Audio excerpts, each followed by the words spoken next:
আপনার স্ত্রীর জন্য এই ঈদে খুব যত্ন করে ভালো একটা অ্যামাউন্ট রেখে দিবেন সালামির জন্য।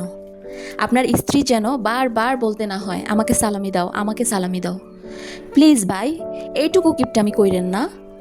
আপনি আপনার পুরা পরিবারের দায়িত্ব নিয়ে সবাইকে ঈদ শপিং করার জন্য ভালো বাজেট দিয়েছেন, কিন্তু একবারও কই আপনার স্ত্রীকে বলেছেন তোমার বাবা মায়ের জন্য আমার তরফ থেকে এই সামান্যটুকু বাজেট দিলাম।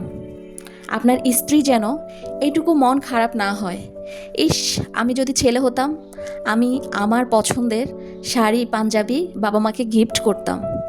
বছরে একবার অন্তত এই সামান্য উপহার দেওয়ার মন মানসিকতা রাখিয়েন।